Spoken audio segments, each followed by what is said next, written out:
Good morning, folks. It's Duncan at Free as an Eagle, and I just want to say hi. It's actually early in the morning, or not super early, but it's morning, and I'm getting set up to start doing some work on the A-frame. And I was kind of in a philosophical mood this morning, so I thought I'd take a few minutes to share some ideas and thoughts before I get to work. A gorgeous day here. I think it's September 18th right now. Leaves are starting to turn, and it's just a beautiful day as it's been. We've had too many beautiful days, actually. It's getting very dry up here. We're actually looking at a drought situation, which is not great. But on the other hand, it's being dealt to us, and these are beautiful days. And I've been fortunate that I've been able to be quite productive over the last month or two, getting work done on the A-frame. So anyway, to get to my philosophical little rant here is, last night as I was getting ready to go to bed and lay down, for some reason the word respect popped into my head, and I had some thoughts about it I thought I'd share, because to me it's like respect is a priceless commodity, and the reason it is because you can't buy it, you can't sell it, and nobody can even put a price on it. It's just something that I think is a result of growth and character development throughout a life. And you either have it or you've earned it, or maybe you haven't. And the weird thing about it, you can't transfer it to anyone else. It's yours alone. And if you really mess up badly, you can lose it all immediately. So respect is a very strange commodity. But to jump over to a subject that sort of adds to my philosophy about this is simply, I did a fairly deep dive into near-death experiences and what people had gone through and learned from it. And then yesterday I asked ChatGPT to give me a 2-page summary of what people that experienced near-death experiences actually learned and what they took away from it, because I was really curious what it had to say. It gathers a lot of information, and what it did was give a bunch of things that were very practical and perfectly in agreement with what I'd learned throughout the study. And one of the big takeaways is simply that in the end, love is the most important thing, and that what we can take away from this earthly experience is the relationships we've had, what we've learned, and especially on a spiritual plane. A lot of us learn how to do certain jobs, or get degrees, or earn some status, and whatever, material gains, money, the whole 9 yards, is definitely things you can't take with you. So it makes sense to kind of focus on those things you can take with you. So even now, it's funny, I'm looking at this A-frame. It's definitely been a privilege to be able to take on a project like this, and I definitely consider myself lucky and privileged in a sense that, I'm getting older now. I'm mid-60s, say, and it's taken me to this point in life to get to a point where I was actually able to take on a project like this and just focus on manifesting something that I really wanted to do. I've spent 30 plus years in contracting, and mostly doing remodeling and demolition and construction and building other people's houses and helping them fulfill their dreams, which is certainly a good thing, nothing wrong with that. And I finally got in a place where I could actually take on a project and design and build it and kind of express what is in me. And it's helped me to sort of see, like, this isn't going to be forever. I won't be forever. I'm not super young anymore, but just the privilege of doing this and sort of taking it on a day-by-day basis and saying, wow, I think it was Robert Louis Stevenson said that it's a better thing to travel is better than to arrive. And it's a very cool quote, because it's every day that you're living. That's where your life is. It's every day. It's your experiences. It's your interactions with people. It's what you're doing. It's what you're thinking. And the idea that you're in the journey. If you're only focused on the goal, an end goal of, say, finishing a project or traveling, or all those things are great, but it's in the doing of them and the traveling that you're experiencing your life. Reaching a goal, it gives you something to focus on and do, which is a good thing. But when you get there, then all of a sudden it's like you're on the top of the mountain. Where do you go from here, right? And I love hiking and I love climbing mountains. I think it's sort of symbolic of what one can do. You see a goal, you see something that it's challenging, it's a little scary, but yet that's what excites you, is the fact that it is a little scary and that there's risk, that you may not succeed. But failure too is an illusion. Like if you do something well and you never completely reach the end of it, what you've learned and done along the way does count. That's what builds you into who you are, and who you are is a lot more than just a list of actual accomplishments that you can't really take with you or hold on to permanently. I love hiking. I get to the top of a mountain, I look around, I take pictures, I enjoy the scenery, and I'm like, cool, this is very cool. And then there's a point where you're like, okay, let's head down, and then it's sort of an anticlimax to hike down a mountain but you're not done. You continue to hike and see things you might not have seen, and you have more time. You're not in a rush to get up there. Maybe you take more pictures and look at the birds and trees or whatever you happen to be into, and that makes it all a good experience. And then you get home and you're like, oh, I feel good, I got tired. In fact, I actually love the feeling of being utterly exhausted, where when you lay down, you're just out like a light, you feel no pain. It's a weird euphoria.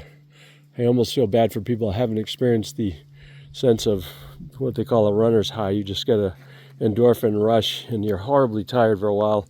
You come out of it and life just feels great. You feel no pain. So they got a natural form of anesthetic, makes life pleasant. But anyway, that's about that. Going back to the respect thing, realizing, respect is something that sort of comes from holding to your own standards and developing a sense of what's right and wrong. Like, this is personal, so I'm just giving you my view. Other people are welcome to their own, but I see respect as being something that you give to people that have earned it. And I mean, I try, and over time I try to believing what I do about near-death experiences. One of the takeaways is that all of us are going to eventually have a life review. And during that life review, what's going to happen is we're going to see how our life and what we did affects other people, how it did affect other people. So if we tried hard to be good to other people and help them, that's what we're going to almost personally experience. We get to live our lives as if we were the people that our lives impacted. So if you did bad and cruel and terrible things, that is what your life review is going to contain. You becoming all of the victims of what you've said and done that wasn't good. And, we're all mixtures of different things. We're going to see bad and good. But if we try to do good and do our best to have a positive impact on the world and other people, I believe that's what we're going to experience ultimately. And it's almost like one of the things that people say that have had near-death experience often is that, we become our own judge. Like, there's not this mean, angry God looking to judge us so much as our eyes are open, our own conscience and our own consciousness becomes our own realization of what we've done to others, whether it's good or bad. So, that's something we have some control over now. We can make decisions about what we do and don't do, and we can make that experience good or bad. And we evolve beyond this life. So most near-death people will say this is only one of many lives. And I know I never used to believe in reincarnation. I thought it was crazy. Like, what basis is there for believing that? But now I kind of see it differently. We're here to learn. And a lot of people say that what we experience in this life we take with us, and we move forward or backward into the future, and that we're going to have other lives and other opportunities to interact with people, and some of the same people will go through our future experiences. So all of this makes sense in the context of we're here to learn, and this is a temporary experience. So therefore, we can't learn everything in one life. I don't think we can learn everything in one life. And it also answers, in my mind, the idea you're running into people that are prodigiously intelligent and already know how to do things, or very quickly learn how to do things. Like one of my sons, actually both of them now are musicians, and it's amazing to see the development. And some people that just start out, like, they have fantastic talent. Like, where did it come from? And I kind of believe that they're bringing that forward. They may not even know it, because part of the condition of being born onto this planet is you forget any prior experiences, even though you carry who you are with you. So who you are as a person, what you've developed, is still there, but your memories of prior lives are gone.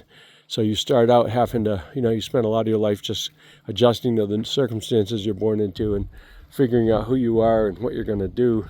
And then there's a point where, if you break through to finding your vision, then you have something to run with. So, and everybody's got a different thing. For me, I'm a late bloomer. I didn't know what I wanted to do for a long time. In fact, it's not until I took on this project that I realized, I admire art and music and all these things, and I never had any real ability in those areas. It's almost like I can appreciate and enjoy beauty, but it's, I love taking pictures because I'm just capturing nature. I'm capturing what's already beautiful. I didn't make it that way. So for me, this A-frame is sort of a expression of whatever artistic ability I have. I've just been fortunate enough to be able to, with some help from my brother and a few other people, kind of design this and run with it from the pretty much the ground up, and it's just shaping into something. It's taken on a life of its own. I've accepted advice and criticism and made a lot of changes along the way, but I believe the final outcome is what matters. In fact, that reminds me of a philosophical statement an old workmate, a work buddy that I sort of was frenemies with. He was a smart guy, but he had an anger problem, so he was a little tough to get along with. But one time he looked at me and he said, "Duncan, the only mistakes in the end are the ones you don't fix." And I think we were working on a house, and I was a guy that had enough pride. I didn't like working backward. If I made a mistake, I really didn't want to have to deal with it. I just wanted to keep barreling ahead, and maybe it would go away or I could correct it later. But the funny thing about mistakes in carpentry is generally they haunt you through the whole project. If you don't fix them at the time, if you're a quarter of an inch off on a framing issue, months later when you're, sheetrocking or trimming something, you're still making corrections and adjustments because you never took care of the problem. So I finally learned to get humble and say, you know what, if it's wrong, fix it. If you fix it, it's not a problem anymore and it won't haunt you. So, that was a little life lesson. And, I think I'll share a funny little story. I told my youngest son this story some years ago, and he never forgot it. He reminds me of it sometimes. But it's funny, I used to have an old 1995 Blazer, and the exhaust system had finally fallen apart on it. And I had bought a couple of these fairly cheap aftermarket exhaust systems and put them on myself. And sure enough, 2 years later, they'd be all rusted out and need to be done again. And that was frustrating. So finally, my brother recommended a guy that we had known when we were young that was kind of a party animal, fun guy. And he had grown up in a family that had an auto repair shop, a body shop. And then at some point when he was just a kid, they must have taken him to Lebanon Valley or some, dirt track kind of place. But he had this vision in his mind as a little kid that he really wanted to put mufflers on cars. That was his dream. And it's a simple dream. It's almost laughable, but his dream was to put mufflers on cars. And he eventually opened this muffler shop. And I didn't know this story until when I took that Blazer. My brother recommended this guy. He said, "Oh yeah, he's got his own little muffler shop. Take a run down there." So I went down there, and this guy was happy as a clam. He loved putting mufflers on cars. That was his game. That was his dream, and he was fulfilling it. And it seemed pretty simple, but I'm like, you know what? This guy's a winner because he's happy. He's really happy. He does a great job. He's got this little muffler shop. He's so proud of the work he does. So he put that old Blazer up on his lift, brought it up there. We talked about the system.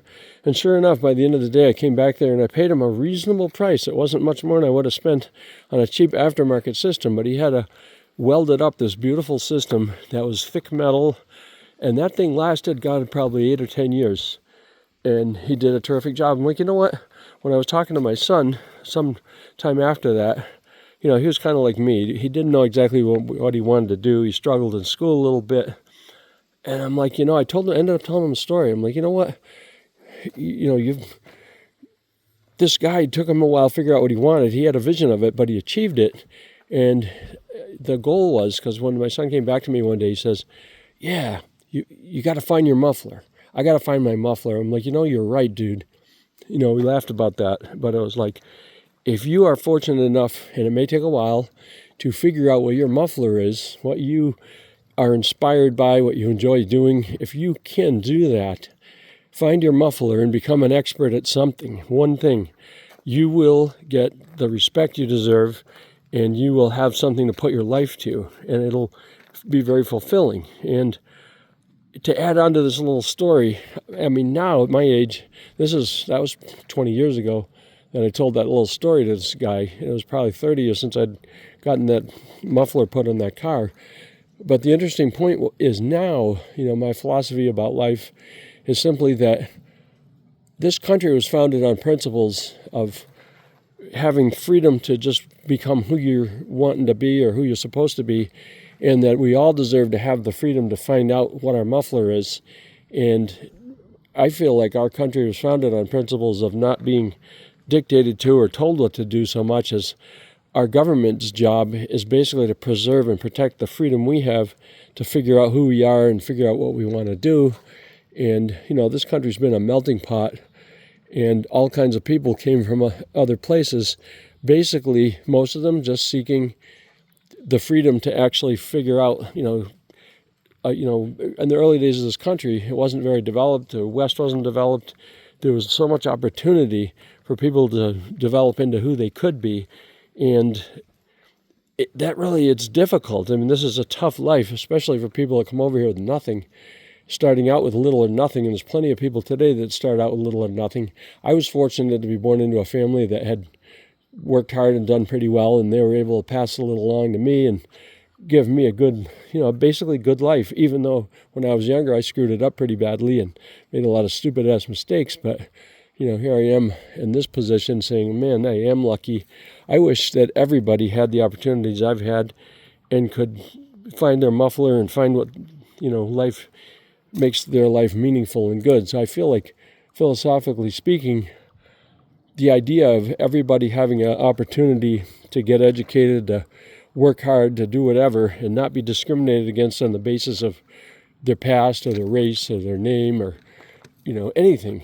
I feel like, ultimately the job of, say, government is to protect that freedom and those rights. So, the government is not here to force ideologies of any type on anybody. I feel like there's extremes on both sides of the political spectrum, and I think government's been kind of weaponized to force ideologies on people. And I'm not going to name names. I'm not going to get too specific, but I guess part of my point here is simply that, you go to any extreme on any side and try to force something that's an ideology, that's personal in nature, that's a religion, that's a belief system.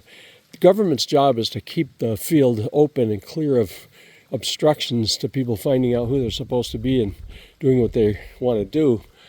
So government should be limited to a role of maintaining freedom and rights. Obviously for me, protecting the environment is important, and keeping free of things that are not the government's job. I feel like government is here to just protect the Constitution and preserve the freedom we have and not allow people to force their ideologies on anyone else. But there's things that are like laws. We need the rule of law to keep people from committing crimes against each other. But maintaining respect for everybody's God-given right to enjoy life, liberty, and the pursuit of happiness. Because ultimately that's what we want to be able to do. Associate with who we want to associate with, work in a line of work we want to work with, and while not taking away anyone else's rights to do the same. So, I'll conclude by simply saying I feel like, we need to rethink our government situation and say, hey man, let's define what the real role of government is. It's basically to protect. Like if we go back to the Constitution, our forefathers really gave this some thought, and they wanted to make sure we wouldn't get in a position where, we lost our freedom to any person or group that was trying to extremely restrict us. That's not government's job. It's to protect the rule of law, protect freedom, and uphold the Constitution. So I hope we return to a state like that, where that's where we're going to go, and not try to force anything on anyone, but let's, together sort of face the truth that we have to respect each other's freedom to make choices and not restrict that too much, not try to force any kind of belief system on anyone, but allow everyone to be as free as they can be, without actually doing damage to anyone else. If we can get to a place like that, I think we could stabilize this country, and rather than having this pendulum swing where we go back from one extreme and then over to the other and then try to amp it up and go to the other. It's, we've got to have some kind of mutual respect here where we recognize everybody's rights to life, liberty, and the pursuit of happiness. So anyway, that's the rant. I didn't plan to say all that, but I did. So there it stands, and I'll stand behind it because that's kind of what I believe. It's definitely what I believe. And now I will shut this off and I will get to work on today's little project. This is a dormer. This is the big dormer on the A-frame, and I've done the face of it, which was pretty much the last 5 or 6 days of work to just do the face of that and get the siding on. Came out really pretty. I'm quite pleased with it. And then I've just got this triangle in the back. This is not difficult, so with a little luck I'll knock this out today, although I do have some other things to do. I'm going to jump on this now and see what I can do with it. And I hope you have a good day and find something productive to do and enjoy doing it. Have a good one.